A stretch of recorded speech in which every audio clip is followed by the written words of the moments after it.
ذرا یہ بتائیے ان قربان ہونے والوں کے اندر ڈھول کون بجا رہا تھا؟ کون ڈھول بجا رہا تھا؟ امام کے گھر والے تو ڈھول نہیں بجا رہے تھے، نکارے تو بج رہے تھے کربلا میں، مگر وہ نکارے یزیدی بجا رہے تھے۔ ڈھول بج رہے تھے کربلا میں، مگر وہ ڈھول کربلا میں یزیدی بجا رہے تھے۔ آپ کس چکر میں ڈھول بجا رہے ہیں؟ معزز و مکرم سامعین کرام، راہ منزل کے رفیق و شمع رسالت کے پروانوں، آئیے ہم اور آپ سب سے پہلے اپنے آقا و مولا اللہ کے رسول دانائے غیوب احمد مجتبیٰ حضور محمد مصطفیٰ صلی اللہ تعالی علیہ وسلم کی بارگاہ مقدسہ میں انتہائی خلوص اور محبت کے ساتھ ہدیہ درود و سلام پیش کرے اور پڑھے اللہم صلی علی سیدنا و شفینا حبیبنا کریمنا طبیبنا مولانا ملجانا ماوانا محمد بارک وسلم صلاۃ و سلام علیک یا رسول اللہ۔ نبی اور آل نبی پر ایک مرتبہ اور درود پاک پڑھے اللہ رب محمد صلی اللہ علیہ وسلم نحن عباد محمد صلی اللہ علیہ وسلم۔ کلمہ توحید ہے تیری شہادت یا حسین، تو نہ ہوتا تو نہ رہ جاتی صداقت یا حسین، تیری قربانی نے زندہ کر دیا اسلام کو، وہ رہے گا تا ابد تیری بدولت یا حسین۔ ملت اسلام کو ملتا ہے ایک درس حیات، کیسے بھولے ہم تیرا یوم شہادت یا حسین۔ حال میرا کچھ بھی ہو میرا عقیدہ ہے یہی، بخشوائے گی مجھے تیری محبت یا حسین، بخشوائے گی مجھے تیری محبت یا حسین۔ ہو سکے تو لائیے دونوں جہاں میزان میں، ہو سکے تو لائیے دونوں جہاں میزان میں نے ایک سجدہ زمین کربلا سے لے لیا، میں نے ایک سجدہ زمین کربلا سے لے لیا۔ ہے رواں دریائے فیض ابن زہرہ آج تک، کرتا ہے سیراب سب کو ایک پیاسا آج تک۔ یوں تو دنیا میں بہت ہی لوگ کہلائے شہید، منفرد ہے فخر عالم کا نواسا آج تک، منفرد ہے فخر عالم کا نواسا آج تک۔ کھڑا تھا ابر کرم سینکڑوں فرات لیے، کھڑا تھا ابر کرم سینکڑوں فرات لیے، اٹھی نہ پھر بھی رضائے خیش انگلیاں شبیر۔ تمہارے خون کی سرخی تو ہو گئی ہے شفق، افق کی آنکھ رہتی ہے خون فشاں شبیر۔ خلیل بھی در باغ ارم یہ مان گئے، خلیل بھی در باغ ارم یہ مان گئے، وفا شعاروں کے ہیں میر کارواں شبیر، وفا شعاروں کے ہیں میر کارواں شبیر۔ قتل حسین اصل میں مرگ یزید ہے، اسلام زندہ ہوتا ہے ہر کربلا کے بعد۔ نبی اور آل نبی پر ایک مرتبہ اور درود پاک پڑھے اللہ رب محمد صلی اللہ علیہ وسلم نحن عباد محمد صلی اللہ علیہ وسلم۔ قرآن مجید و فرقان حمید کی آیت مبارکہ جس میں اللہ تبارک و تعالی ارشاد فرماتا ہے، وہ لوگ جو اللہ کی راہ میں قتل کیے جائیں انہیں مردہ نہ کہو بلکہ وہ زندہ ہیں اور تمہیں ان کی زندگی کا شعور نہیں۔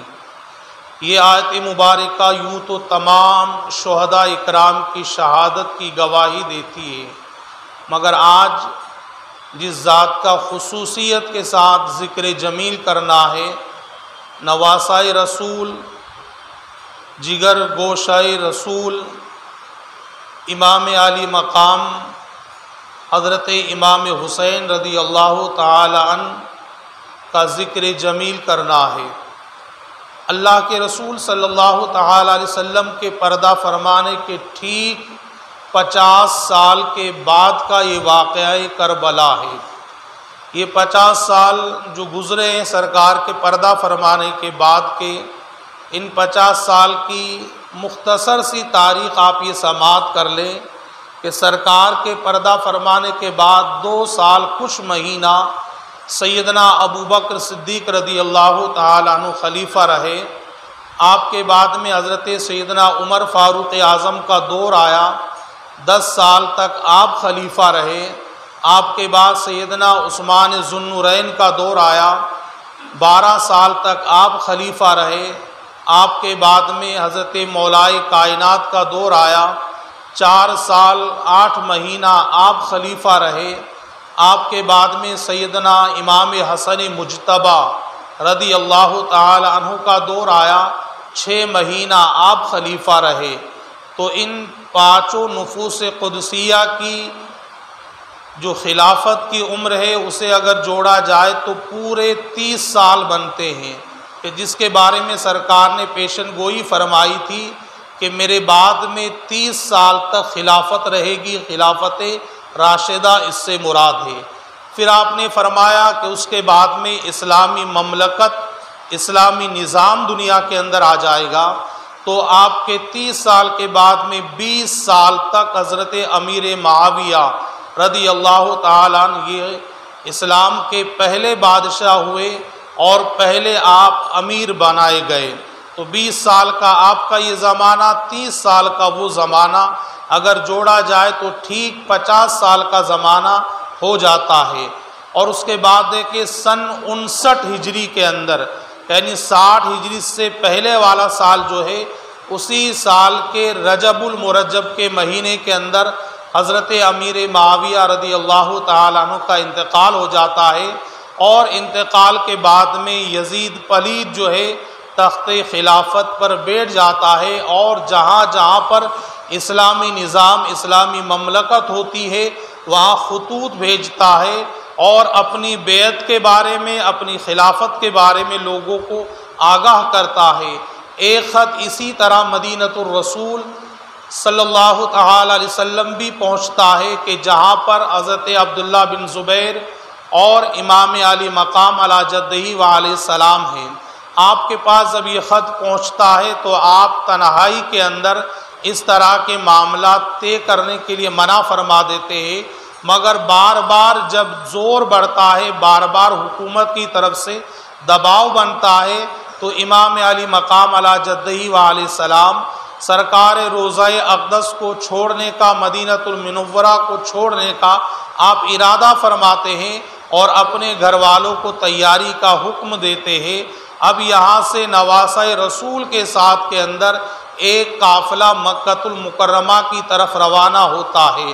اس قافلے کے اندر گھر کے افراد ہیں، گھر کی عورتیں ہیں، تمام لوگ جو ہے مکہ المکرمہ کی طرف ارادہ کرتے ہیں۔ پہلے سرکار کے روضہ مقدسہ پر حاضری دیتے ہیں، اس کے بعد سیدہ فاطمہ الزہرا رضی اللہ تعالی عنہا کے روضے پر حاضری دیتے ہیں، اور پھر بڑے بھائی حضرت امام حسن مجتبیٰ رضی اللہ تعالی عنہ کے مزار مقدسہ پر حاضری دے کر آپ مکہ المکرمہ کی طرف روانہ ہوتے ہیں اور مدینہ کو الوداع کہتے ہیں۔ آپ جانتے مدینۃ الرسول وہ مقدس سرزمین ہے کہ جہاں پر روضہ مصطفیٰ ہے، جہاں پر جنت البقیع ہے، اور جس شہر کو میرے آقا نے پسند فرمایا ہے۔ آج 1400 برس کا زمانہ گزرنے کے بعد حاجی یا تو 8 دن کے لیے یا 10 دن کے لیے روضہ رسول پر حاضر ہوتا ہے، مدینۃ المنورہ جاتا ہے، اور 8 دن گزارنے کے بعد جب واپس پلٹتا ہے تو اس کی بڑی عجیب کیفیت ہوتی ہے، اس سے شہرہ مدینہ چھوڑنا بڑا مشکل ہو جاتا ہے۔ مدینۃ المنورہ سے الوداعی سلام پیش کرنا بڑا محتاط ہو جاتا ہے، اور بہت ہی انسان اپنے دل پر صبر اور پہاڑ رکھتے ہوئے مدینۃ المنورہ سے الوداع ہوتا ہے، اس لیے کہ وہ جانتا ہے کہ یہ مقدس شہر ہے اور اس شہر میں سرکار کا روضہ ہے، سرکار کے روضے سے جدا ہونا، سرکار کی گلیوں سے جدا ہونا، کہ جن گلیوں کو سرکار کے قدم کو چومنے کا موقع ملا ہے وہاں سے الوداعی سلام پیش کر کر رخصت ہونا یہ بڑا مشکل امر ہوا کرتا ہے، اور یہ حالت ہوا کرتی ہے دم رخصت قدم بن بھر کے یوں معلوم ہوتے ہیں، یعنی جب بندہ مدینۃ المنورہ کو چھوڑتا ہے تو بڑی عجیب حالت ہوا کرتی ہے۔ تو جو 8 دن مدینہ رہے یا پھر 10 دن مدینہ رہے اس کا مدینہ چھوڑنا بڑا مشکل ہو جاتا ہے، مگر اس کے دل پر کیا گزرتی ہوگی کہ جو پیدا ہی مدینہ کے اندر ہوا ہو اور جس نے اپنا بچپن مدینہ کے اندر گزارا ہو، جس کی جوانی مدینہ کے اندر گزری ہو، جس نے 56 سال تک کی عمر مدینۃ المنورہ کے اندر گزاری ہو، اس حسین کے دل پر کیا گزرتی ہوگی کہ جب سرکار کے روضہ مقدسہ سے الوداعی سلام پیش کرتے ہوئے مکہ المکرمہ کی طرف امام عالی مقام روانہ ہوتے ہیں۔ جب آپ مکہ پہنچتے ہیں تو کوفہ سے خطوط آتے ہیں کہ اے امام آپ کوفہ چلے آئے، ہم یزید کو اپنا خلیفہ نہیں مانتے ہیں، ہم عبداللہ ابن زیاد کی اقتداء میں نماز ادا نہیں کرتے ہیں، ہم آپ کو اپنا خلیفہ مانتے ہیں، آپ کو اپنا پیشوا مانتے ہیں، آپ کو اپنا مقتدی مانتے ہیں، آپ چلے آئے، ہم آپ کے ہاتھوں میں بیعت کریں گے، آپ کو خلیفہ مانیں گے۔ امام علی مقام کے پاس جب اس طرح کے خطوط آتے ہیں تو آپ اپنے بھائی حضرت مسلم بن عقیل کو کوفہ بھیجتے ہیں، مگر کوفہ والے ان کے ساتھ بھی بے وفائی کرتے ہیں اور حضرت مسلم بن عقیل کو شہید کر دیا جاتا ہے، اور چند دنوں کے بعد میں ان کے بیٹے حضرت مسلم بن عقیل کے بیٹے حضرت ابراہیم اور حضرت محمد کو بھی کوفہ ہی کے اندر قتل کر دیا جاتا ہے۔ مگر کوفہ سے پہلے اس طرح کے خطوط آ جاتے ہیں تو امام علی مقام مکہ المکرمہ کو بھی چھوڑ کر کوفہ کی طرف روانہ ہوتے ہیں۔ ایک جگہ آتی ہے کہ جسے مقام قادسیہ کہا جاتا ہے، آج تو بہت بڑا شہر وہاں بن چکا ہے۔ اس جگہ پر جب امام پہنچتے ہیں تو امام علی مقام کو آپ کے بھائی حضرت مسلم بن عقیل کی شہادت کی خبر موصول ہوتی ہے اور ان کے شہزادوں کی خبر موصول ہوتی ہے۔ اب یہاں سے 2 راستے پھٹتے ہیں، ایک راستہ تو کوفہ جاتا ہے اور ایک راستہ کربلا کی طرف جاتا ہے۔ امام علی مقام کوفہ جانے کا ارادہ ترک فرما دیتے ہیں اور کربلا کی طرف جو راستہ جاتا ہے اسی پر آپ روانہ ہو جاتے ہیں۔ یکم محرم الحرام یعنی 1 محرم الحرام کو آپ کربلا کے قریب پہنچتے ہیں، اور 1 محرم سے لے کر 7 محرم الحرام تک اسی طرح حر کی سرپرستی کے اندر صلح اور مصالحت کی باتیں ہوتی رہتی ہے۔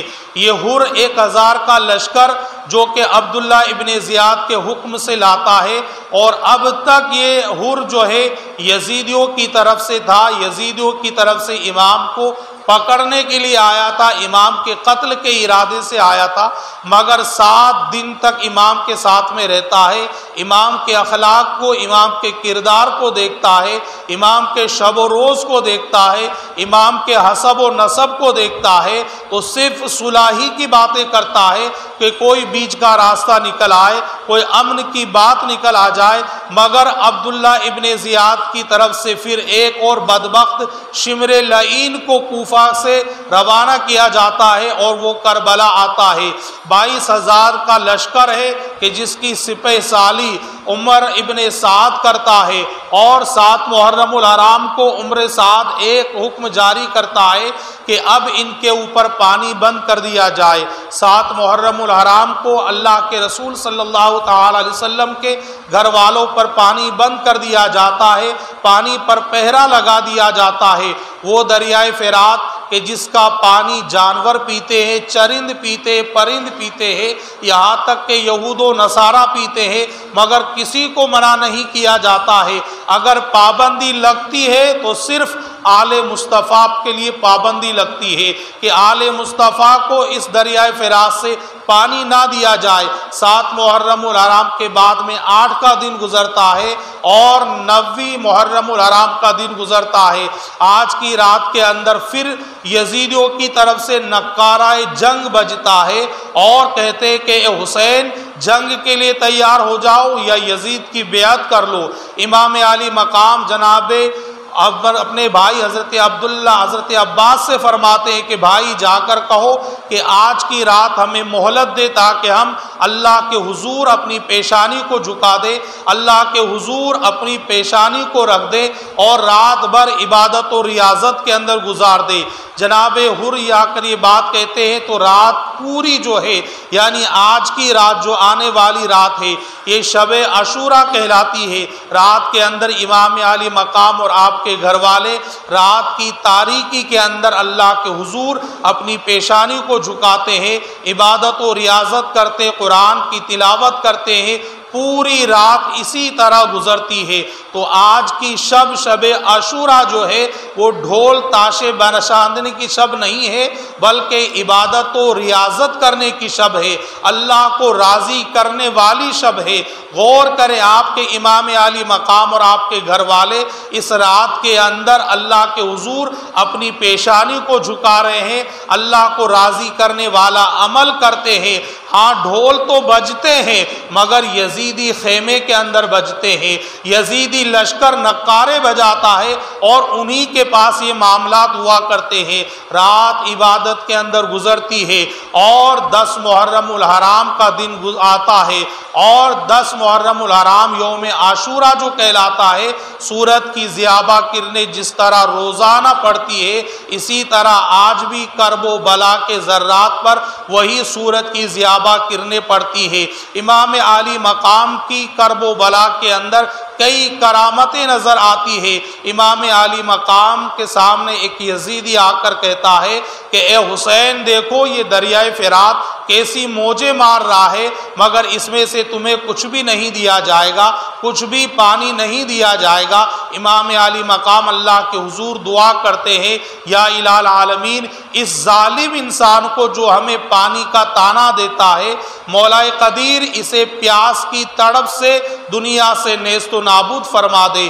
امام کا دعا کرنا ہوتا ہے کہ وہ یزیدی العطش العطش کے نعرے بلند کرتا ہے اور یہاں تک کہ مشکیزے کا منہ کھول کر پورا مشکیزہ اس کے منہ کے قریب رکھ دیا جاتا ہے مگر پھر بھی اس کی پیاس نہیں بجھتی ہے اور اسی طرح وہ فنار ہو جاتا ہے۔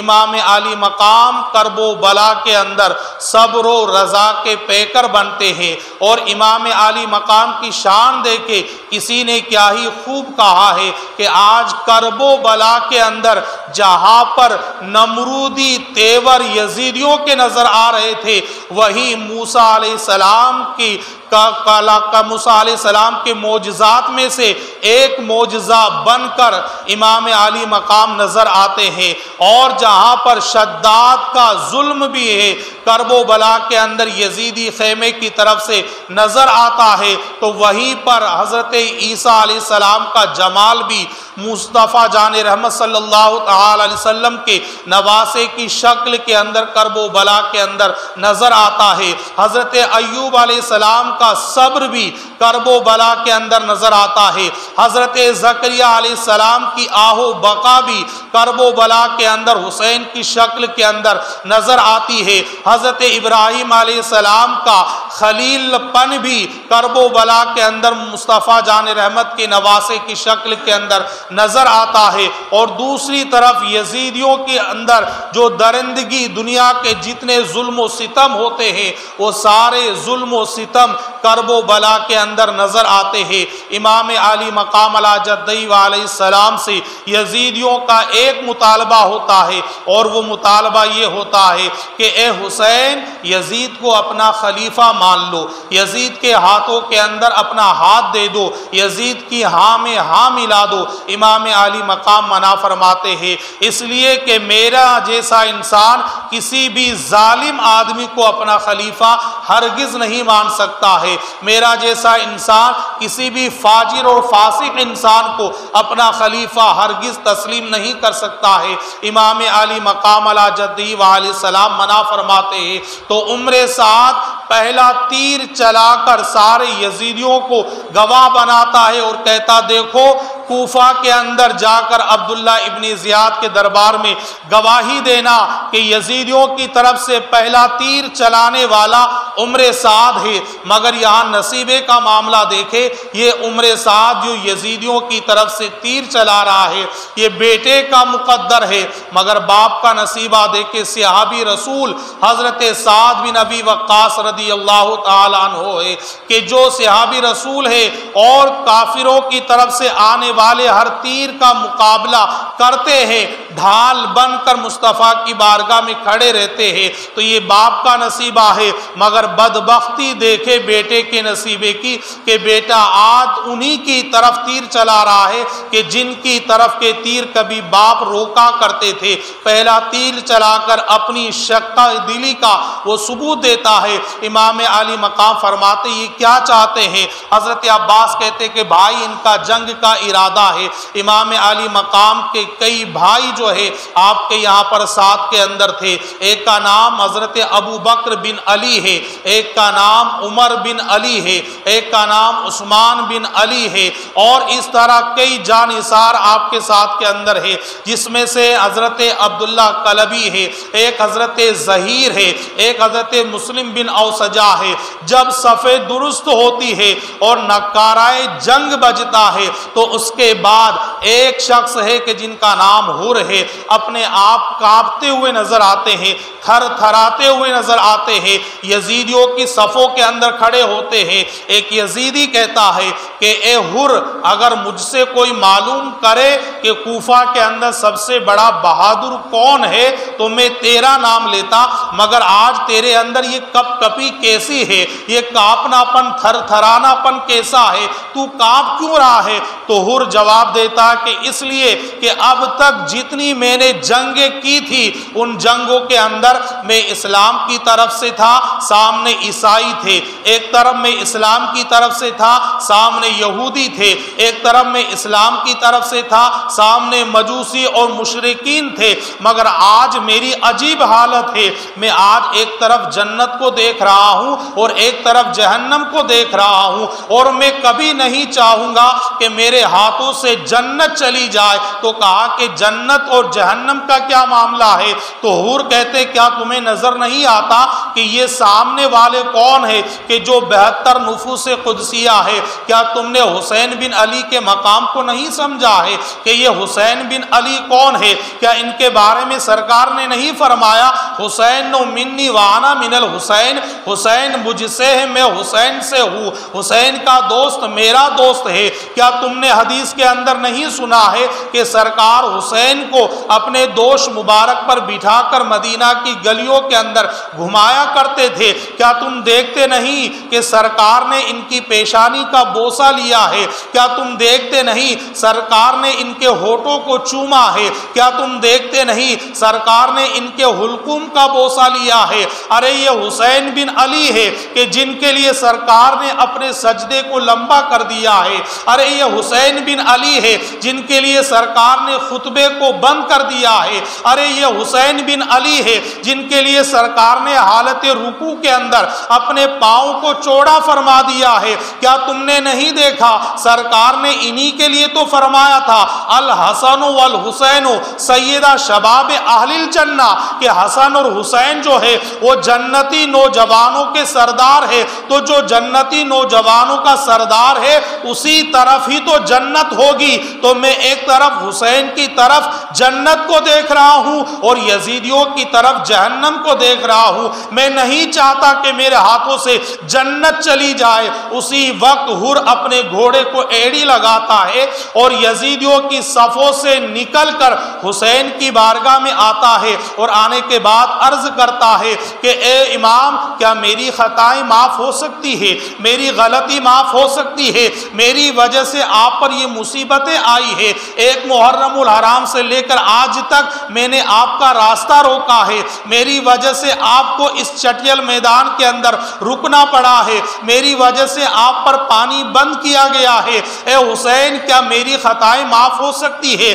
آپ میری خطا کو معاف کر سکتے ہیں؟ تو امام علی مقام فرماتے تمہارا نام کیا ہے؟ وہ نام بتاتا کہ میرا نام حر ہے۔ امام فرماتے حر کے معنی آزادی کے آتے ہیں، اللہ نے تیرا نام بڑا اچھا رکھا ہے، تیری ماں نے تیرا نام بڑا پسند کیا ہے، تو حر کے معنی آزادی کے ہیں۔ اب جب تو ہماری طرف آ گیا ہے تو اللہ نے تجھے جہنم سے تو آزاد کر دیا ہے، اللہ نے تجھے جنتی بنا دیا ہے۔ امام کی بارگاہ میں عرض کرتے امام دوسری خواہش میری یہ ہے، کیا مجھے آپ کی طرف سے جانے کی اجازت ملے گی؟ میں جا کر ابھی ان سے جنگ کرتا ہوں۔ امام علی مقام جناب حر کو اجازت دیتے ہیں، جناب حر میدان میں آتے ہیں، آنے کے بعد یزیدیوں کو للکارتے دیکھو دیکھو میری وجہ سے ساری مصیبتیں آئی تھی، یہ کریم ابن کریم ہے، رحیم ابن رحیم ہے، انہوں نے میری ساری خطائیں معاف کر دی ہے، ساری میری غلطیوں کو معاف کر دیا ہے۔ اے یزیدیوں میں بھی تمہیں دعوت فکر دیتا ہوں کہ اب بھی تم حسین کے قدموں میں آ جاؤ، حسین تمہاری خطا کو معاف کر دیں گے۔ مگر یزیدیوں پر جناب حر کی باتوں کا کوئی اثر نہیں ہوتا ہے، وہ ایک ہی بات کہتے کہ حسین سے کہو کہ وہ بیعت کرے، بیعت نہیں کرتے تو جنگ کے لیے تیار ہو جائے۔ جناب حر کہتے کہ حسین کبھی بھی یزید کی ہاں میں ہاں نہیں ملائیں گے، یزید کو اپنا خلیفہ تسلیم نہیں کریں گے۔ جناب حر جو ہے میدان کارزار کی طرف بڑھتے ہیں، کئی یزیدی آپ کے مقابلے کے اندر آتے ہیں، جناب حر کو شہید کر دیا جاتا ہے۔ امام کے قدموں پر پہلے جام شہادت نوش کرنے والے جو ہے یہ جناب حر ہوتے ہیں، جو میدان کارزار میں جنتی دلہا بن کر جنت کی طرف روانہ ہو جاتے ہیں۔ اب جناب حر کے بعد امام علی مقام کے چاہنے والے ایک حضرت عبداللہ کلبی ہے کہ جن کی نئی نویلی دلہن بھی ساتھ کے اندر ہے، ابھی چند دن پہلے آپ کا نکاح ہوا تھا، مگر امام کی محبت کے اندر اپنی رفیق حیات کو لے کر وہ میدان کے اندر آ جاتے ہیں۔ جناب عبداللہ آ کر عرض کرتے امام کیا ہمیں میدان میں جانے کی اجازت ملے گی؟ امام فرماتے عبداللہ ابھی تمہاری نئی نویلی دلہن ساتھ کے اندر ہے، چند دن پہلے تمہارا نکاح ہوا ہے، تم میدان میں جا کر کیا کرو گے؟ تو جناب عبداللہ کہتے امام میری رفیق حیات ہی نے تو مجھ سے کہا ہے، وہ بھی یہی چاہتی ہے کہ میں نبی اور آل نبی کے قدموں پر قربان ہو جاؤں، اور میں بھی یہی چاہتا ہوں کہ نبی اور آل نبی کے قدموں پر قربان ہو جاؤں۔ حضرت عبداللہ کلبی بھی جاتے ہیں، وہ بھی جام شہادت نوش کر لیتے ہیں۔ آپ کے بعد میں جناب ظہیر جو ہوتے ہیں بہت بڑے بہادر ہوتے ہیں، وہ بھی اسی میدان میں جام شہادت نوش کر لیتے ہیں۔ ایک جانثار اور ہے کہ جن کا نام حضرت مسلم بن اوسجا اسدی ہے، وہ میدان میں آتے ہیں، آنے کے بعد یزیدیوں کو للکارتے ہیں اور کہتے دیکھو یہ کریم ابن کریم ہے، یہ تمہاری خطا کو معاف کر دیں گے، چاہے تم نے جو ظلم اب تک کیا ہے وہ الگ بات ہے، مگر ان کی بارگاہ میں آ جاؤ، یہ تمہاری ساری خطائیں معاف کر دیں گے۔ پھر کوئی جواب نہیں ملتا ہے، آخر کار حضرت مسلم بن اوسجا کو بھی شہید کر دیا جاتا ہے۔ حضرت مسلم بن اوسجا کا لاشا جو ہے امام کے قریب رہتا ہے، اسی وقت ایک 8 سال کا چھوٹا سا بچہ ہاتھ میں چھوٹی سی تلوار لے کر میدان کی طرف بڑھتا ہے۔ امام علی مقام فرماتے یہ کون ہے، کہاں جا رہا ہے، اس بچے کو روکا جائے۔ تو اس 8 سال کے بچے کو روکا جاتا ہے، امام کے سامنے بلایا جاتا ہے۔ امام فرماتے بیٹا تم کہاں جا رہے ہو؟ 8 سال کا بچہ کہتا ہے میدان کربلا میں جا رہا ہوں۔ کہا کس لیے جا رہے ہو؟ کہا کہ نبی اور آل نبی پر قربان ہونے کے لیے جا رہا ہوں۔ کہا کہ تمہیں دلہا کس نے بنایا ہے؟ کہا کہ میری ماں نے مجھے دلہا بنایا ہے۔ کہ تو کس کا لال ہے؟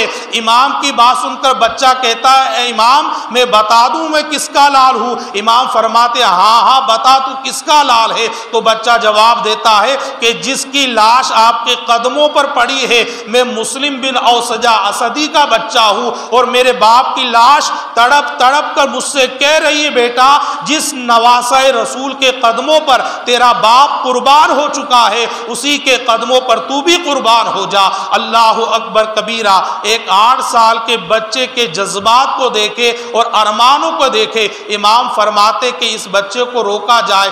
امام جب اس بچے کو روک دیتے ہیں، اب یزیدیوں کی طرف سے ایک آواز اور بلند ہوتی ہے، اور وہ آواز یہ ہوتی ہے کہ دیکھو امام اپنے جانثاروں کو بھیج رہے ہیں، امام اپنے چاہنے والوں کو بھیج رہے ہیں، امام اپنے گھر والوں کو نہیں بھیج رہے ہیں۔ جب گھر والوں کو بھیجیں گے تو انہیں پتا چلے گا کہ کٹنا مرنا کیا ہوتا ہے، تب انہیں احساس ہوگا۔ یہ آواز حضرت علی اکبر رضی اللہ تعالیٰ عنہ کے کانوں میں آتی ہے۔ یہ علی اکبر امام عالی مقام کے شہزادے ہیں، 18 سال کی عمر مبارکہ ہے، چہرہ چاند کی طرح چمکتا ہوا چہرہ ہے۔ ان کے بارے میں یہ کہا جاتا ہے کہ علی اکبر جو ہے ہم شبیہ پیمبر ہے، یعنی ان کا چہرہ رسول اللہ علیہ السلام سے بہت زیادہ ملتا ہوا چہرہ تھا۔ صحابہ کا بیان ہے کہ جب ہمیں رسول اللہ کی یاد آتی تھی تو ہم علی اکبر کا چہرہ دیکھ کر سکون حاصل کیا کرتے تھے، علی اکبر کے چہرے کو دیکھ کر ہمیں صبر مل جاتا تھا۔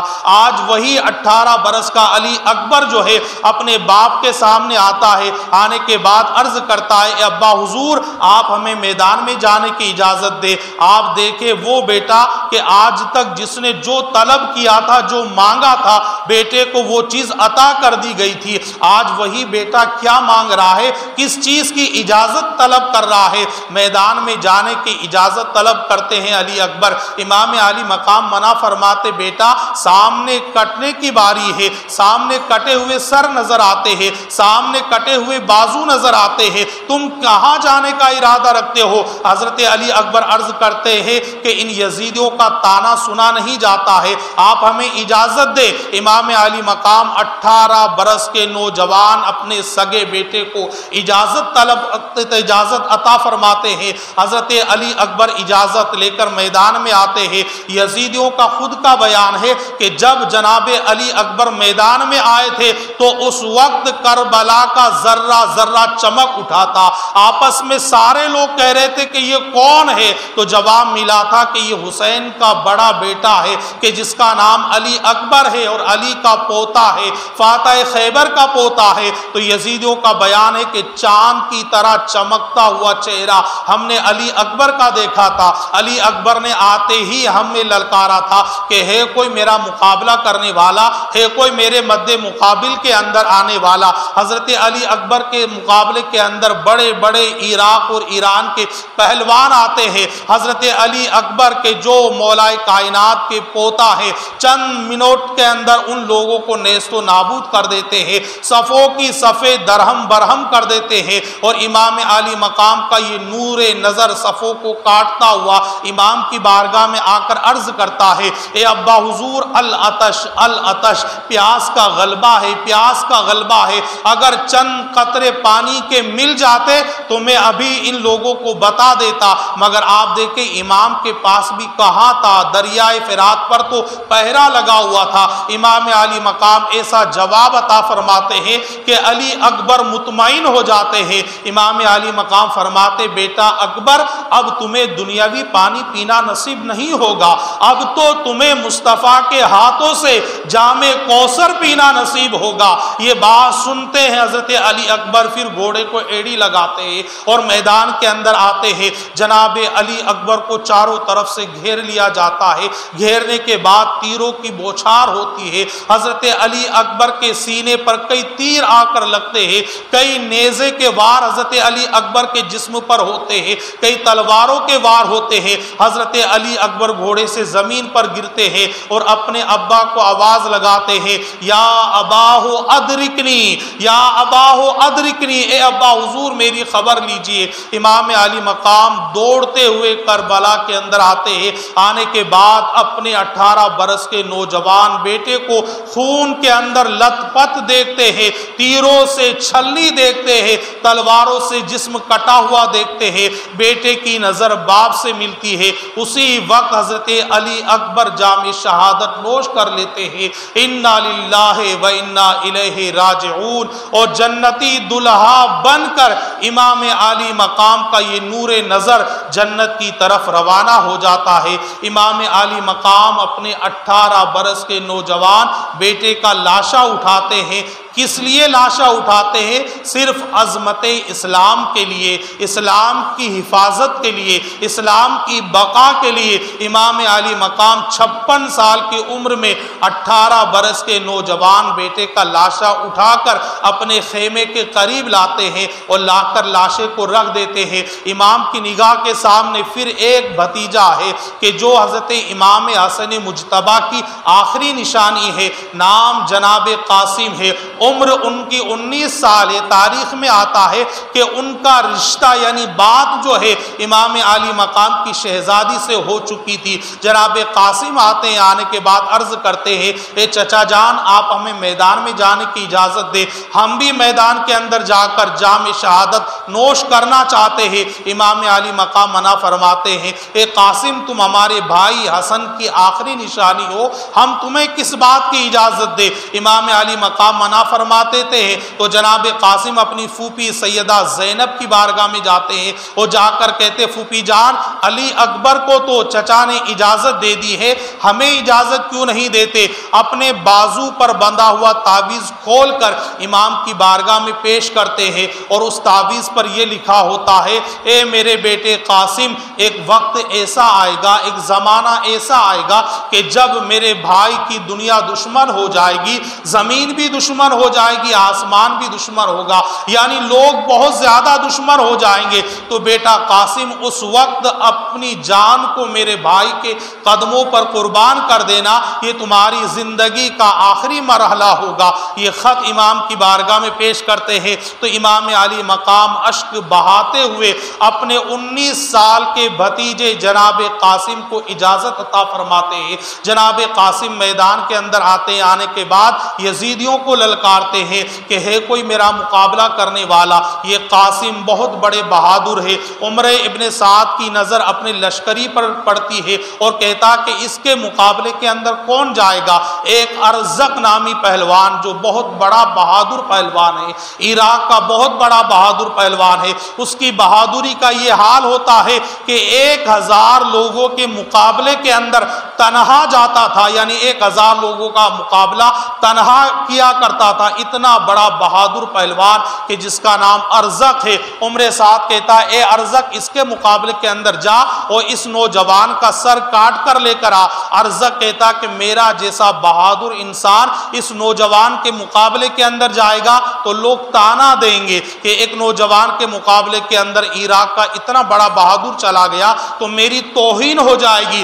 ابھی میں اپنے بیٹے کو اجازت دیتا ہوں، میرا بیٹا جائے گا، چند لمحوں کے اندر اس کا سر قلم کر کر لا کر دے دے گا۔ ارزق اپنے ایک بیٹے کو امام کے قاسم کے مقابلے کے اندر بھیجتا ہے۔ جناب قاسم کے مقابلے کے اندر ارزق کا بیٹا آتا ہے اور آ کر کہتا ہے کہ تو مجھے نہیں جانتا، میں ارزق کا بیٹا ہوں، اور ارزق پہلوان کا سکہ ایسا ہے کہ 1000 مقابلے کے اندر وہ تنہا جاتا ہے۔ جناب قاسم کہتے ہمارے خاندان کی رداد بھی تو نہیں جانتا ہے کہ میں حسن کا بیٹا اور فاتح خیبر حضرت علی کا پوتا ہوں کہ جس علی نے ایک ہاتھ سے خیبر کے دروازے کو توڑ دیا تھا، اس کا میں پوتا ہوں۔ آپ اپنی خاندان کی رداد بتاتے ہیں۔ اس کے بعد جناب قاسم آگے بڑھتے ہیں، ارزق پہلوان کے بیٹے کو ایک ہی منٹ کے اندر آپ فنار کر دیتے ہیں۔ دوسرا بیٹا جناب قاسم کے مقابلے میں آتا ہے، جناب قاسم اسے اسے بھی فنار کر دیتے ہیں، تیسرا بیٹا آتا ہے آپ اسے بھی فنار کر دیتے، چوتھا بیٹا آتا ہے آپ اسے بھی فنار کر دیتے ہیں۔ اب ارزق پہلوان جو پہلے آنے پر اپنی مجبوری سمجھ رہا تھا، اب آتا ہے مست ہاتھی کی طرح ڈولتا ہوا، تلوار نیام سے باہر گھماتا ہوا آتا ہے، جناب قاسم سامنے ہوتے ہیں، اور اسی وقت امام عالی مقام کرب و بلا کے اندر اللہ کی بارگاہ میں اپنی پیشانی کو جھکاتے ہیں، عرض کرتے مولا میرے بھتیجے کے مقابلے میں یزیدیوں کا سب سے بڑا بہادر آیا ہے، مولا میرے بھتیجے کی لاج رکھ لینا۔ امام عالی مقام تو سجدے میں اپنے سر کو رکھتے ہیں، جناب قاسم آگے بڑھتے ہیں اور آپ فرماتے ہیں اے ارزق تو تو بہت بڑا بہادر پہلوان ہے، مگر تجھے تو گھوڑے پر بیٹھنے کی تمیز تک نہیں ہے، گھوڑے کی زین کو کس طرح کسا جاتا ہے تجھے تو یہ بھی پتہ نہیں ہے، کس طرح مقابلے کے اندر آیا جاتا ہے تو یہ بھی نہیں جانتا ہے۔ ارزق اسی وقت اپنے گھوڑے کی زین کو کستا ہے، حضرت قاسم ایک ہی وار ایسا فرماتے ہیں کہ ایک وار میں ارزق پہلوان کے دو ٹکڑے ہو جاتے ہیں، وہ دنیا سے نیست و نابود ہو جاتا ہے۔ جناب قاسم عرض کرتے اے چچا جان آپ اپنے سر کو اٹھائیے، اللہ نے آپ کی دعا کو قبول کر لیا ہے، دیکھیے وہ ارزق کی کٹی ہوئی لاش الگ نظر آ رہی ہے اور فاتح خیبر کی شمشیر چمکتی نظر آ رہی ہے۔ امام عالی مقام اپنی پیشانی کو سجدے سے اٹھاتے ہیں، اس کے بعد العطش کا غلبہ جناب قاسم پر بھی غالب آ جاتا ہے، اس لیے کہ 3 دن سے جناب قاسم نے بھی کچھ کھایا پیا نہیں ہے، کہاں سے کھاتے پیتے، خاندانی رسالت کے اندر کسی کو میسر ہی نہیں تھا، کسی کو ملا ہی نہیں تھا۔ جناب قاسم اور آگے بڑھتے ہیں اور یہ جناب قاسم کو یزیدی چاروں طرف سے گھیر لیتے ہیں، گھیرنے کے بعد نیزے آپ پر مارے جاتے ہیں، تلوار کے وار آپ پر ہوتے ہیں، تیر کی بوچھار آپ پر برسائی جاتی ہے۔ جناب قاسم اپنے چچا کو آواز لگاتے ہیں یا اماہ ادرکنی، یا اماہ ادرکنی، اے چچا میری خبر لیجئے۔ جناب قاسم بھی گھوڑے سے زمین پر آ جاتے ہیں، امام عالی مقام دوڑ کر جاتے ہیں، اس وقت جناب قاسم آخری ہچکی لیتے ہیں، چچا کی نظر بھتیجے سے ملتی ہے اور جام شہادت نوش کر لیتے ہیں، جنتی دلہا بن کر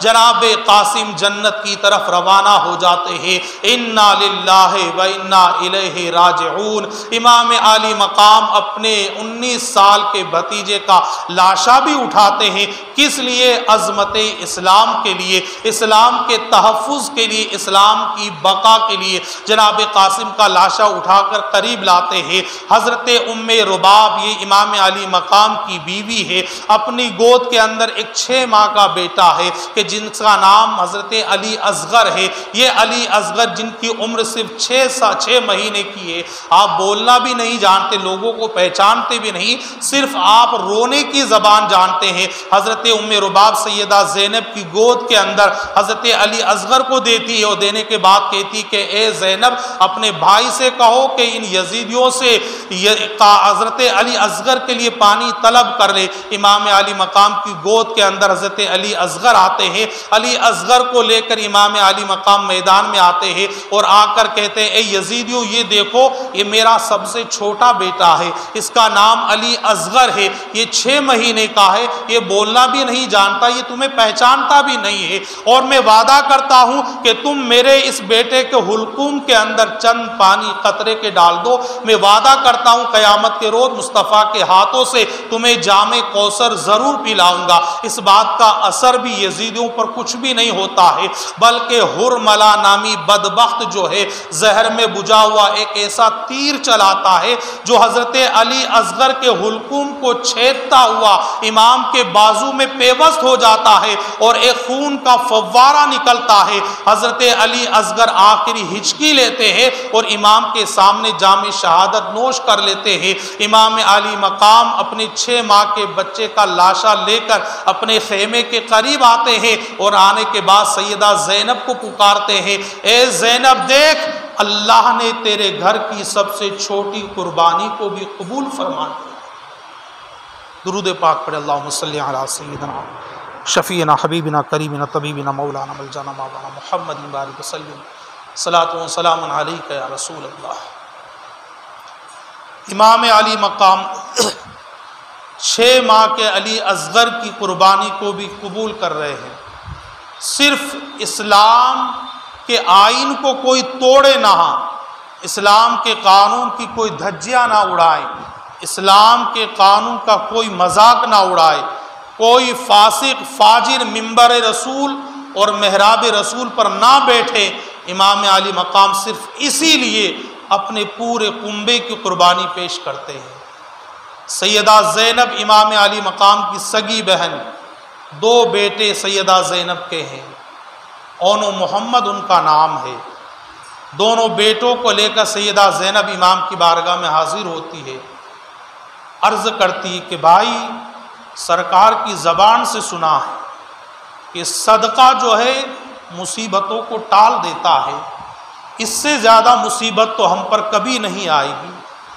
آج بڑا مصیبت کا دن ہے، میرے پاس کوئی چیز نہیں، مال نہیں، زر نہیں کہ جس کا میں صدقہ کرتی تاکہ یہ مصیبت ٹل جاتی۔ میری زندگی بھر کی کمائی میرے بیٹے ہیں، یہ میرے 2 بیٹے ہیں، ایک کی 8 سال ایک کی 10 سال عمر مبارکہ۔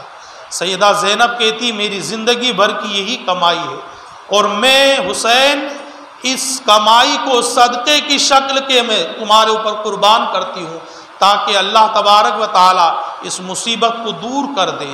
امام علی مقام منع فرماتے زینب یہ تیرے بچے ہیں، ان یزیدیوں کا مجھ سے مقابلہ ہے، یہ میری بات چاہتے ہیں، مجھ سے بات کرنا چاہتے ہیں، ان بچوں کو رہنے دے زینب۔ تو سیدہ زینب منع کرتی ہے۔ دونوں بچے اپنی زبان کے اندر اپنے ماموں سے بات کرتے ہیں، ماموں جان ایسا لگتا ہے کہ آپ علی اکبر اور علی اصغر اور قاسم سے تو زیادہ محبت کرتے ہیں، ہم سے کم محبت کرتے ہیں۔ امام فرماتے کہ اگر یہاں دکھانے کا موقع ہوتا تو میں دکھا دیتا کہ تم سے کتنی محبت کرتا ہوں۔ تو بچے عرض کرتے پھر آپ اگر ہم سے محبت کرتے ہیں تو قاسم کو، اکبر بھائی کو، اصغر کو تو آپ نے جنتی دلہا بنا کر جنت کی طرف روانہ کر دیا، آپ ہمیں روانہ کیوں نہیں کرتے؟ آپ ہمیں اجازت کیوں نہیں دیتے؟ امام علی مقام ان دونوں شہزادوں کو بھی اجازت دیتے ہیں۔ حضرت اون و محمد میدان کے اندر آتے ہیں۔ عمر سعد جو یزیدیوں کا کمانڈر تھا وہ روکتا ہے، خبردار ان بچوں پر کوئی بھی تیر نہ چلائے، اس لیے کہ یہ ہمارے خاندان کے ہیں اور میں انہیں امان دیتا ہوں۔ بچے عمر سعد کی طرف دیکھتے، دیکھنے کے بعد کہتے او بدبخت، تو ہمیں تو امان دیتا ہے اور خاندان مصطفیٰ پر تیر چلاتا ہے، ہمیں امان دیتا ہے خاندان مصطفیٰ کا قتل کرتا ہے، ہمیں امان دیتا ہے خاندان مصطفیٰ پر نیزے برساتا ہے، ایسی امان پر تو ہم تھوکتے ہیں، ہمیں امان نہیں چاہیے۔ دونوں چھوٹے بچے چھوٹی چھوٹی تلوار لے کر یزیدیوں کی صفوں میں گھس جاتے ہیں، کئی یزیدیوں کو فنار کرتے ہیں، اور اس وقت ان بچوں کو بھی یزیدی رحم نہیں کھاتے اور دونوں بچوں کو شہید کر دیتے ہیں۔ امام علی مقام دونوں بچوں کا لاشا اٹھا کر لاتے ہیں اور لانے کے بعد پھر اپنی بہن زینب کو آواز لگاتے ہیں، اے زینب دیکھ اللہ تبارک و تعالیٰ نے تیرے گھر کی قربانی کو بھی قبول فرما لیا، تیرے بچے بھی جام شہادت نوش کر کر جنتی دلہا بن کر جنت کی طرف روانہ ہو چکے ہیں۔ آپ دیکھیں اب خاندان مصطفیٰ میں امام زین العابدین بہت زیادہ بیمار ہے، امام علی مقام ہے، اور ایک شخص اور ہے کہ جو علم کو تھامے ہوئے ہیں، علم کو اٹھائے ہوئے ہیں، نام ان کا عباس علمدار ہے۔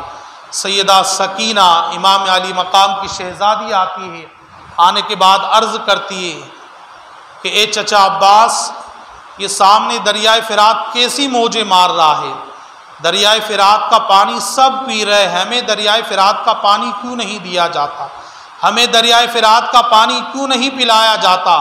جناب عباس علمدار جب اپنی بھتیجی کی درد بھری آہ سنتے ہیں تو اپنے ہاتھ میں سوکھا مشکیزہ لیتے ہیں، تلوار لیتے ہیں، امام کی بارگاہ میں حاضر ہوتے ہیں، عرض کرتے ہیں امام آپ ہمیں اجازت دیں تاکہ ہم میدان کے اندر جائیں، سکینہ کی پیاس نہیں دیکھی جاتی ہے۔ امام فرماتے عباس تم تو ہمارے علمبردار ہو، اگر تم ہی چلے گئے تو بتاؤ ہمارے علم کو کون اٹھائے گا، ہمارے علم کو کون بلند کرے گا؟ امام علی مقام کی بات سن کر حضرت عباس عرض کرتے بھائی سکینہ کی پیاس نہیں دیکھی جاتی ہے۔ امام علی مقام اجازت عطا فرماتے ہیں، حضرت عباس علمدار سوکھا مشکیزہ لے کر، تلوار لے کر یزیدیوں کی صفوں کو کاٹتے ہوئے دریائے فرات میں پہنچ جاتے ہیں۔ دریائے فرات کا پانی مشکیزے میں بھر لیتے ہیں، مشکیزے کا منہ باندھ کر اپنے کندھے پر ڈال لیتے ہیں اور ایک چلو پانی کا بھرتے ہیں، اور چلو بھرنے کے بعد پینے کا ارادہ کرتے ہیں۔ اسی وقت حضرت سکینہ کی یاد آ جاتی ہے اور سوچتے ہیں کہ عباس، ابھی سکینہ نے پانی نہیں پیا ہے، تم پانی کہاں سے پیتے ہو؟ اپنے چلو کا پانی واپس پھینک دیتے ہیں اور مشکیزہ لے کر خیمہ حسینی کی طرف روانہ ہوتے ہیں۔ جب حضرت عباس علمدار وہ مشکیزہ لے کر آگے بڑھتے ہیں، سیدہ سکینہ اپنے خیمے سے دیکھتی ہے کہ چچا عباس پانی لے کر آ رہے ہیں، اب پانی پئیں گے پیاس بجھ جائے گی۔ عباس علمدار جیسے آگے بڑھتے ہیں، سیدھے ہاتھ کے اوپر آپ کے ایک تلوار کا ایسا وار ہوتا ہے کہ ہاتھ آپ کا قلم ہو جاتا ہے، یعنی ہاتھ کٹ جاتا ہے۔ مشکیزہ فوراً دوسرے ہاتھ میں پکڑ لیتے ہیں، چند دور اور چلتے ہیں، ایک ظالم اور آگے بڑھتا ہے، حضرت عباس علمدار کے دوسرے بازو کو بھی قلم کر دیتا ہے، آپ کا دوسرا بازو بھی کٹ جاتا ہے۔ آپ دانتوں سے مشکیزہ پکڑ لیتے ہیں، پھر آگے بڑھتے رہتے ہیں، اب بھی گھوڑا چلتا رہتا ہے۔ ایک تیر ایسا آ کر مشکیزے پر لگتا ہے کہ مشکیزے کا سارا پانی بکھر کر زمین کرب و بلا میں پیوست ہو جاتا ہے۔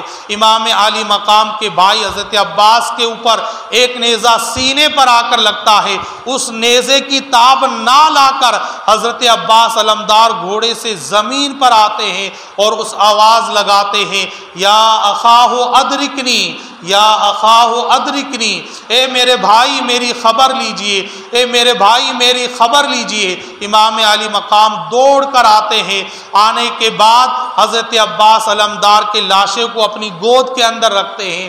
کیسا لاشا ہوگا، تصور کریں آپ کہ جس بھائی کے بازو قلم ہو چکے ہیں، بازو کٹ چکے ہیں، تلواروں کے کئی وار جسم نازنین پر ہے، نیزہ سینے کے آر پار ہے۔ عباس علمدار نگاہ ملاتے اپنے بھائی سے عرض کرتے، بھائی حسین، میں سکینہ کے لیے پانی نہیں لا پایا، میں سکینہ کی پیاس نہیں بجھا پایا، زمین کربلا کے اندر سارا پانی جو ہے پیوست ہو گیا، سارا پانی بکھر گیا۔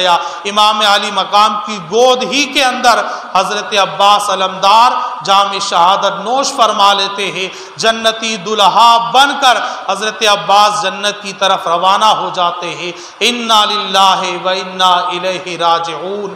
اس کے دل سے پوچھئے ناکامیوں کی لذتیں، اس کے دل سے پوچھئے ناکامیوں کی لذتیں، جو مسافر لٹ گیا ہو جا کے منزل کے قریب، جو مسافر لٹ گیا ہو جا کے منزل کے قریب۔ امام علی مقام اپنے سگے بھائی حضرت عباس کا لاشا اٹھا کر خیمے کے قریب لاتے ہیں۔ اب امام علی مقام و امام زین العابدین تنہا ہے، امام زین العابدین بھی اجازت طلب کرتے ہیں، مگر بہت زیادہ بیمار کمزور ہے، برابر کھڑا بھی نہیں ہوا جاتا ہے ان سے، 22 سال کی عمر ہے مگر بہت زیادہ نکاحت ہے، اسی وجہ سے بار بار بے ہوشی ہوتی ہے، بار بار زمین پر گر جاتے ہیں۔ امام زین العابدین کو تو آپ منع فرما دیتے ہیں، اب خود اپنے سر پر مصطفیٰ جان رحمت صلی اللہ تعالی علیہ وسلم کا امامہ شریف باندھتے ہیں اور مصطفیٰ کے جو تبرکات ہوتے ہیں انہیں زیب تن کرتے ہیں، مولا کائنات کی تلوار کو اپنے ہاتھوں کے اندر لیتے ہیں، اپنے گھر کی بیٹیوں کو، بہوؤں کو، بچیوں کو آپ آخری نصیحت فرماتے ہیں کہ اے مصطفیٰ کے گھر کی بیٹیوں، اے مصطفیٰ کے گھر کی بہوؤں، آپ اپنے مقام کو سمجھنا ہوگا، آپ کا مقام اور عورتوں کی طرح نہیں ہے بلکہ اللہ نے تمہیں بہت اونچا مقام عطا فرمایا ہے، تم خاندان مصطفیٰ کے گھر کی بہو بیٹیاں ہو، تمہارے یہاں پر آیت تطہیر نازل ہوئی ہے، تمہارے ہی لیے آیت حجاب نازل ہوئی ہے، تمہارے ہی لیے آیت صبر نازل ہوئی ہے، تمہارے لیے آیت شکر نازل ہوئی ہے۔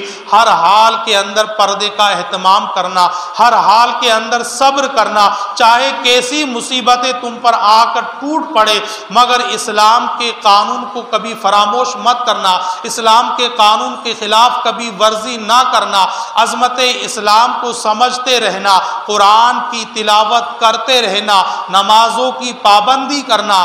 آپ یہ آخری وصیت فرما کر دلہا بن کر امام عالی مقام میدان کی طرف روانہ ہوتے ہیں۔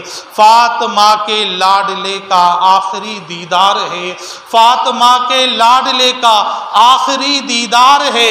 حشر کا ہنگامہ برپا درمیان اہل بیت، حشر کا ہنگامہ برپا درمیان اہل بیت۔ امام عالی مقام میدان میں آ کر ان یزیدیوں سے خطبہ دیتے ہیں، اے یزیدیوں ذرا یہ بتاؤ کہ تم نے ہمارا پانی کیوں بند کیا ہے، تم نے ہمارے پانی کے اوپر پہرا کیوں لگایا ہے، کیا میں نے اللہ کے قانون کو توڑا ہے؟ یزیدیوں نے جواب دیا، حسین تم نے اللہ کے قانون کو نہیں توڑا ہے۔ امام نے فرمایا، کیا پھر میں نے مصطفیٰ کی سنتوں کو ترک کیا ہے؟ یزیدیوں نے کہا کہ تم نے کبھی مصطفیٰ کی سنتوں کو ترک نہیں کیا۔ امام فرماتے ہیں، کیا میں نے نمازوں سے منہ موڑا ہے؟ یزیدی جواب دیتے، نہیں آپ نے نمازوں سے بھی منہ نہیں موڑا ہے۔ کیا میں تمہارے نبی کا نواسہ نہیں ہوں؟ یزیدی جواب دیتے ہیں، ہاں آپ ہی ہمارے نبی کے نواسہ ہے۔ امام عالی مقام اپنا حسب نسب سب کچھ انہیں بتاتے ہیں، پھر فرماتے کہ پانی کیوں بند کیا؟ یزیدیوں کی طرف سے کوئی جواب نہیں ملتا ہے۔ یہاں سے ایک مجاز اور ایک ذہن ملتا ہے کہ پانی تو اس کا بند کرنا چاہیے کہ جو اللہ کے قانون کو سر عام توڑنے والا ہو، پانی اس کا بند کرنا چاہیے جو مصطفیٰ کی سنتوں کو پامال کرنے والا ہو، پانی اس کا بند کرنا چاہیے جو نمازوں کو چھوڑنے والا ہو، جو روزوں کو چھوڑنے والا ہو، جو اسلام کے قانون کو بدلنے والا ہو۔ یہاں سے ایک مجاز ملتا ہے۔ یزیدی صرف اتنا ہی کہتے ہیں کہ اے حسین بن علی، آپ یزید کی ہاں میں ہاں ملا لے، یزید کو اپنا خلیفہ تسلیم کر لے، بس ہم یہی چاہتے ہیں۔ امام علی مقام فرماتے، تم نے سمجھا ہی نہیں ہے، مجھے پہچانا ہی نہیں ہے۔ یزید کی ہاں میں ہاں ملانا یا یزید کو اپنا خلیفہ تسلیم کرنا، اگر یزید کی ہاں میں ہاں ملانا ہوتا تو کیا میں مصطفیٰ کے شہر مقدس کو چھوڑتا کہ جو مجھے روئے زمین پر سب سے زیادہ عزت والا ہے، جس سے میں سب سے زیادہ محبت کرتا ہوں، کیا میں اس شہر عزیز کو چھوڑتا؟ لیکن تم نے سمجھا ہی نہیں۔ اگر یزید کی ہاں میں ہاں ملانا ہوتا تو کیا میں امن کی وادی، امن کا شہر، اللہ کا گھر جہاں پر ہے کہ جسے مکہ کہا جاتا ہے، کیا میں مکۃ المکرمہ کو چھوڑتا؟ تم نے مجھے سمجھا ہی نہیں ہے۔ اگر یزید کی ہاں میں ہاں ملانا ہوتا تو کیا میں اپنے بھائی حضرت مسلم بن عقیل کو کوفہ بھیجتا یا مسلم بن عقیل کو شہید کراتا یا ان کے بچوں کو شہید ہوتا ہوا دیکھتا؟ اگر مجھے یزید کی ہاں میں ہاں ملانا ہوتا تو کیا میں کرب و بلا تک آتا، کرب و بلا کی مصیبتیں برداشت کرتا، ایک محرم الحرام سے لے کر یہاں 10 محرم الحرام تک تمہارے ساتھ رہتا؟ تم نے ہمارا پانی بند کیا۔ اگر یزید کی ہاں میں ہاں ملانی ہوتی تو کیا میں یہ پسند کرتا؟ اگر یزید کو اپنا خلیفہ ماننا ہوتا تو کیا میں قاسم کی جوانی کو لٹاتا؟ اگر یزید کی ہاں میں ہاں ملانا ہوتا اپنے نور نظر علی اکبر کو قربان کرتا؟ اگر یزید کو اپنا خلیفہ ماننا ہوتا تو 6 ماہ کے علی اصغر کو قربان کرتا؟ ارے سنو، میں حسین ہوں، حسین میں نے مصطفیٰ کے ہاتھوں میں اپنا ہاتھ دیا ہے، اور جس نے مصطفیٰ کے ہاتھوں میں اپنا ہاتھ دیا ہو وہ کسی شرابی کے ہاتھوں میں اپنا ہاتھ نہیں دے سکتا ہے، کسی فاجر و فاسق کے ہاتھوں میں اپنا ہاتھ نہیں دے سکتا ہے۔ ارے میں حسین ہوں، مصطفیٰ کی زبان چوسنے والا، مصطفیٰ نے میرے ہونٹوں کو چوما ہے، مصطفیٰ نے میری زبان کو چوسا ہے، اور میں نے تو مصطفیٰ کی ہاں میں ہاں ملائی ہے، اور جس نے مصطفیٰ کی ہاں میں ہاں ملائی ہو وہ کسی بدکار کی ہاں میں ہاں نہیں ملا سکتا ہے۔ امام عالی مقام نے اپنا آخری خطبہ اس طرح دیا اور اس کے بعد یزیدیوں کی طرف بڑھ گئے۔ امام کے مقابلے کے اندر بڑے بڑے بہادر آئے، مگر فاتح خیبر علی کے بیٹے کے مقابلے کے اندر کون ٹک سکتا تھا؟ جو بھی آتا تھا چند دیر کے اندر، کچھ دیر کے بعد فنار ہو جاتا تھا، وہ نیست و نابود ہو جاتا تھا۔ امام جس طرف کا رخ کیا کرتے تھے، صفوں کی صفیں کاٹ دیا کرتے تھے، امام جدھر جایا کرتے تھے ادھر صفوں کی صفیں کٹ جایا کرتی تھی۔ مگر آپ دیکھیں آج امام امام کی عمر مبارکہ 56 سال اور کچھ مہینہ ہو چکی ہے۔ آج امام عالی مقام کی عمر کا حال دیکھے، اور اس کے علاوہ یہ تو بزرگی ظاہری بزرگی ہے، مگر وہ واقعات کہ جو اچھا خاصا نوجوان انسان بھی اپنی نگاہ کے سامنے دیکھے تو بوڑھا ہو جائے، یعنی 18 سال کے بچے کو اپنی نگاہ کے سامنے شہید ہوتا ہوا اگر جوان بھی دیکھے تو وہ بھی بوڑھا ہو جائے، 6 ماہ کے بیٹے کو اپنے سامنے کٹتا ہوا دیکھے تو وہ بھی بوڑھا ہو جائے، اپنے بھائی کے بازو کٹتے ہوئے دیکھے، اپنے بھتیجے کی جوانی کو لٹتا ہوا دیکھے تو اس پر کیا بیتتی ہے۔ تو امام نے تو صبح سے لے کر شام تک ان ساری قربانیوں کو دیکھا تھا، اور ظاہری طور پر 56 سال کی عمر مبارکہ آج امام کی ہو چکی تھی۔ 3 دن سے امام نے بھی کچھ نہیں کھایا پیا تھا، امام کے حلقوم کے اندر بھی کچھ نہیں گیا تھا، اور اس کے بعد امام کے سامنے اتنی شہادتیں ہو چکی تھی۔ امام عالی مقام کو چاروں طرف سے گھیر لیا جاتا ہے، چاروں طرف سے یزیدی آ کر گھیرتے ہیں، امام عالی مقام پر تیروں کی بوچھار ہوتی ہے، امام کا وہ مقدس سینہ، امام کا وہ مقدس حلقوم کہ جس کا بوسہ مصطفیٰ لیا کرتے تھے، زہر میں بجھا ہوا تیر امام کے حلقوم کے اندر آ کر لگتا ہے، امام کے مقدس سینے پر کئی تلواروں کے وار ہوتے ہیں، نیزے آ کر آپ کے جسم پر پیوست ہو جاتے ہیں۔ امام عالی مقام اسی وقت اتنے نیزے اور اتنی تیروں کی تاب نہ لا کر گھوڑے سے زمین پر آتے ہیں، شمر لعین قریب کھڑا ہوتا ہے، امام عالی مقام فرماتے ہیں او بدبخت دور ہو جا، آج دن کون سا ہے؟ شمر لعین کہتا ہے آج جمعے کا دن ہے۔ آج تاریخ کون سی ہے؟ کہا کہ آج 10 تاریخ ہے۔ آج دن کون سا ہے؟ کہا کہ محرم الحرام کا دن ہے۔ امام عالی مقام سمجھ جاتے ہیں، اس لیے کہ سرکار نے بچپن ہی کے اندر آپ کی شہادت کے بارے میں بتا دیا تھا کہ میرا حسین کرب و بلا کے اندر 10 محرم الحرام کو شہید کر دیا جائے گا۔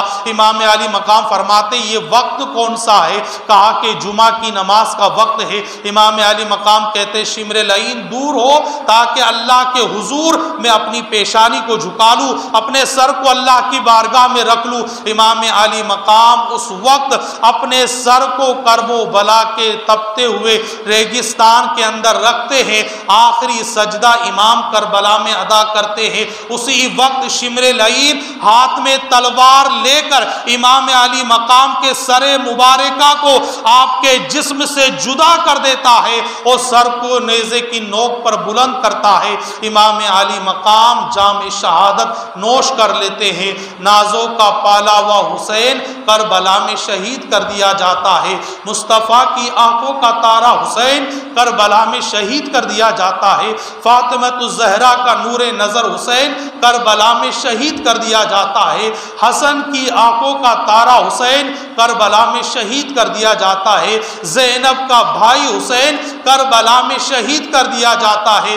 امام عالی مقام علی جدہ وعلیہ السلام عظمت اسلام کے لیے اپنے کنبے کو لٹا دیتے ہیں اور خود بھی جام شہادت نوش کر لیتے ہیں۔ ایک عظیم سبق امام عالی مقام کرب و بلا میں آخری سجدہ ادا کر کر ہم مسلمانوں کو دے کر جاتے ہیں۔ اے مسلمانوں دیکھو، اگر ایسی مصیبتیں بھی تم پر آن پڑے، یعنی پورا کنبہ تمہارا شہید ہو جائے، پورا خاندان کٹ جائے، اور اس وقت بھی اگر وقت نماز آ جائے، نماز کا وقت ہو جائے، تو پہلے اللہ کے حضور اپنی پیشانی کو جھکانا، اللہ کی بارگاہ میں اپنے سر کو رکھ دینا۔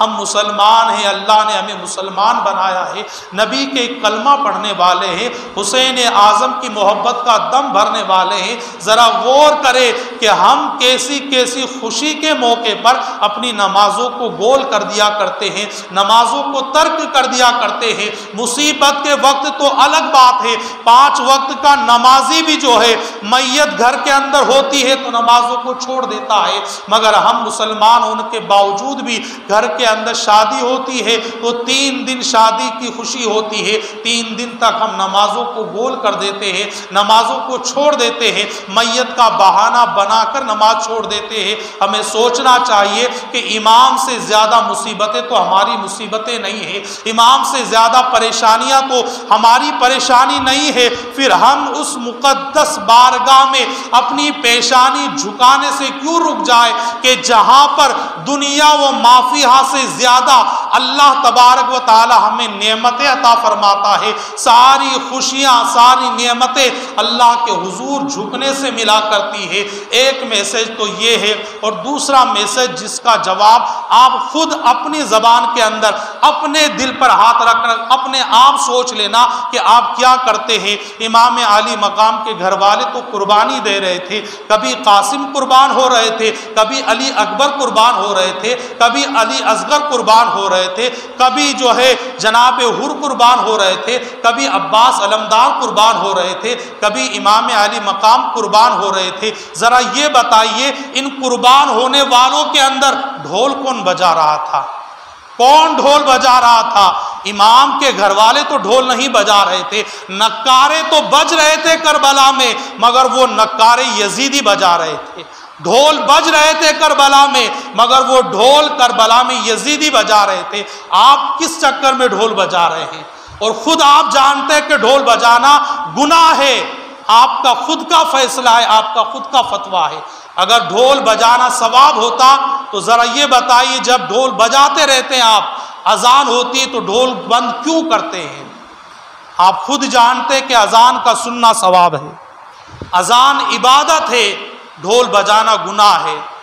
آپ غور کریں کہ ڈھول کون بجا رہا تھا، کسی کی بات نہ سنیں، خود فیصلہ کریں کہ جس کے گھر کے اندر جو شہید ہو رہا ہو وہ ڈھول بجائے گا، جہاں ایسی شہادتیں ہو رہی ہو وہ ڈھول بجائیں گے، جہاں پینے کا پانی نہیں ہو ان کے پاس ڈھول کہاں سے آئے گا؟ آپ کہتے ہیں ماتم، ماتم تو مرنے والوں کا کیا جاتا ہے، شہید تو زندہ ہے۔ قرآن میں اللہ ان کو زندہ بتاتا ہے۔ جب آپ قرآن کی بولی پر عمل کرتے ہیں تو پھر ماتم کیوں بجاتے ہیں؟ ہمارے یہاں ماتم کا کوئی تصور نہیں ہے اہل سنت والجماعت۔ اہل سنت والجماعت کے اندر یہی تصور ہے کہ قرآن میں اللہ نے انہیں زندہ جاوید کہا ہے، اور وہ زندہ و جاوید ہے۔ آپ خود فیصلہ کر لیجئے کہ جن کے پاس کھانے کی ایک کھجور نہ ہو، پانی پینے کے لیے نہ ہو، وہ ڈھول کہاں سے بجائیں گے؟ اچھا خود آپ اپنے گھر کی موتوں پر اندازہ لگائیے کہ آپ کے گھر کے اندر کوئی مر جائے، آپ کا بیٹا مر جائے، آپ کا پڑوسی بھی ڈھول بجائے گا تو آپ کو کتنا برا لگے گا، اور آپ حسین کے نام پر ڈھول بجا رہے ہیں۔ غور کریں اس بات کے اوپر۔ کربلا کی داستان ہمیں یہ سبق دیتی ہے کہ جتنے فجور اور فسق کے معاملات ہیں، یہ سارے کے سارے معاملات یزیدی لوگ کر رہے تھے۔ امام حسین کے گھر والے تو صبر کر رہے تھے، وہ عبادت کر رہے تھے، وہ نماز پڑھ رہے تھے، وہ روزے رکھ رہے تھے، وہ اللہ کی یاد کے اندر مست تھے۔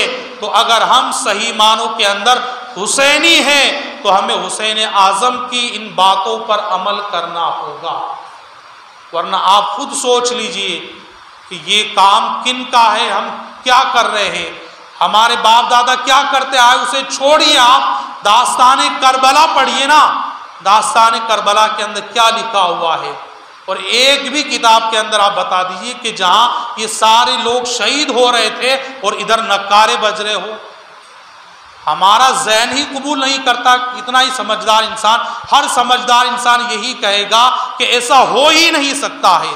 اچھا ذرا غور کیجئے، آپ کے محلے میں میت ہو جائے، پڑوسی اگر اس کے گھر میں شادی بھی ہو اور اگر وہ ڈھول بجائے تو آپ کے دل میں ایک چوٹ لگ جائے گی کہ کتنا بڑا بدبخت انسان ہے کہ ہمارے یہاں تو موت ہو گئی ہے اور یہ ڈھول بجا رہا ہے۔ آپ اس سے دشمنی پال لیں گے اور موقع کی تلاش میں رہیں گے کب اس کے گھر میں میت ہو تاکہ ہم ڈھول بجائیں۔ یہ آپ کا ذہن بن جائے گا، اس لیے کہ آپ کے غم کے اندر وہ شریک نہیں ہوا بلکہ وہ ڈھول بجا رہا تھا، وہ خوشی کا اظہار کر رہا تھا۔ اور آپ کہتے ہیں کہ ہم ماتم کر رہے ہیں، ماتم کی آواز آپ کو سمجھ میں آ رہی ہے؟